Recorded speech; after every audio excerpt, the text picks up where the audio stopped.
Hello students, how are you? I hope you all are good bachcho. Very good. So today we are going to start introduction of grammar. So we will complete this topic. So let's begin students. Language is essential part of our life, is manifested in different connotations. It is such a wonderful tool to help us communicate our ideas, opinions and needs the way we wish them to be expressed. We shall now use innovative methods to learn it that it may stand us in good stead. Language क्या होती है बच्चे? Language है एक essential part of our life, जिससे हम communicate करते हैं, एक दूसरे से बातचीत करते हैं, उसमें वो हेल्पफुल होती है. हम अपने आइडियाज़ को, ओपिनियंस को, नीड्स को जैसा भी चाहते हैं उनको एक्सप्रेस करते हैं थ्रू द लैंग्वेज. यही तो करते हैं हम. तो इनोवेटिव मेथड्स के थ्रू हम बहुत सारी चीज़ों को लर्न करते हैं और समझते भी हैं कि किस तरह से एक गुड कम्युनिकेशन हम कर पाए अदर पर्सन के साथ. देन हम स्टार्ट करते हैं letters of alphabets. So students, आपको ये बात पता होगी कितने अल्फाबेट्स होते हैं? अल्फाबेट पता है ना, A B C D like this. ठीक है, ये सब अल्फाबेट्स है. कैपिटल स्मॉल लेटर्स में ये लिखने का वे है डिफरेंट डिफरेंट स्टाइल में. तो लेटर्स जो होते हैं वो 26 होते हैं इंग्लिश के अंदर. The letters of English alphabets are as follows. Print letters, you will find letters in a book in this form. ऐसे ही तो मिलते हैं आपको. Capital letters like this and small letters like this. You can write this. Cursive letters.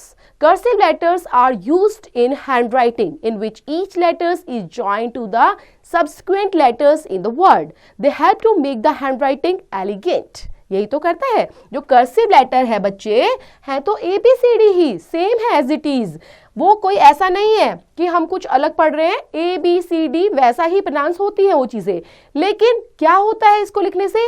ये एक hand writing का form होता है. हैंड राइटिंग को एलिगेंट बनाता है और इंप्रेसिव तरीके से एक्सप्रेस करता है लिखने के स्टाइल में. तो इनके अंदर भी कैपिटल्स भी होते हैं और स्मॉल लेटर्स भी मिलते हैं हमारे. Vowels and consonants. Vowels and consonants क्या होते हैं? अल्फाबेट्स के अंदर ही. The 26 letters of English alphabets can be divided into two parts. First one is बच्चे vowels and second होते हैं consonants. अब vowel क्या होते हैं? These are 5 in number, like A, E, I, O, U. 5 vowels होते हैं students. ठीक है? Total alphabet 26, vowels 5. Then except of vowels, all are consonants. The remaining 21 letters of alphabets are consonants. They are like B, C, D, F, G, H, J, K, L, M, N, P, Q, R, S, T, V, W, X, Y, Z. So ये क्या है? सब consonants है. Words and spellings. Words क्या होते हैं और spellings क्या होती है? आपको भी पता है बहुत सारे लेटर्स अभी हमने पढ़े हैं. A, B, C, D like 26 होते हैं, वोवल्स होते हैं, उनके अंदर कॉन्सोनेंट्स होते हैं. तो जब हम उन्हीं लेटर्स को बच्चे कंबाइन करते हैं तो क्या कहते हैं? एक मीनिंगफुल सेंस के अंदर तो हम उसको बोलेंगे word. A word is a combination of letters arranged in a particular order to give a certain meaning. The way letters are arranged in word is called spelling. It is very important part of language. Every care should be exercised in it, as it may result into a wrong word or non-word. For example, POT. कैसे समझेंगे इसको? POT क्या है बच्चे? ये अलग अलग letters हैं. POT.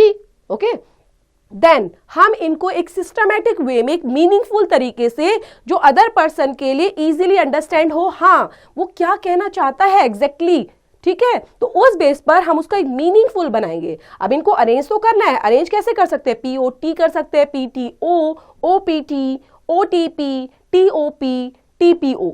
ठीक है, लेकिन इनका मीनिंग होना चाहिए. ऐसा नहीं है कि किसी का कुछ मीनिंग ही नहीं निकलता तो हम उसको क्या बोलेंगे? वो वर्ड नहीं बोल सकते हम उसको. एग्जैक्ट वर्ड वही होगा जिसका मीनिंग भी होना चाहिए.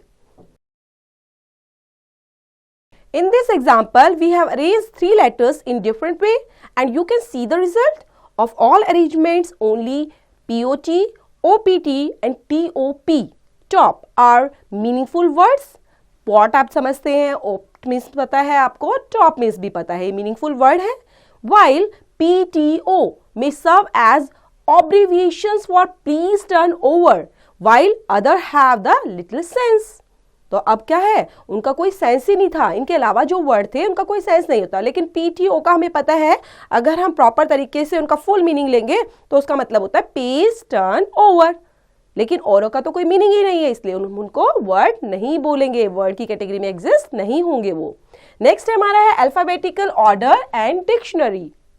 In the English alphabet, letters occur in a certain order. For example, B occurs after A and T after S. This is called the alphabetically order.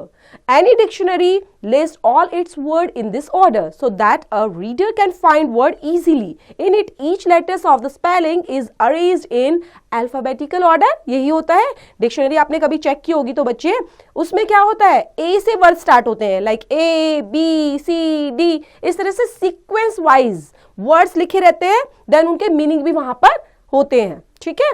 If you want to look the word dictionary, in dictionary go to the D section, then slide your finger down to DI and then to DIC and then to DICT and so on, and you will easily get the required word। क्योंकि आपको क्या find out करने के लिए बोला है, यहां पर एक वर्ड दिया है डिक्शनरी, और डिक्शनरी का मीनिंग क्या होता है वो आपको डिक्शनरी से ही ढूंढना है। तो फर्स्ट सेक्शन में आप कहां पर जाने वाले हो, पहले आप डी सेक्शन में जाएंगे, लाइक क्योंकि वो सीक्वेंस वाइज है, आपने डी सेक्शन को ओपन किया।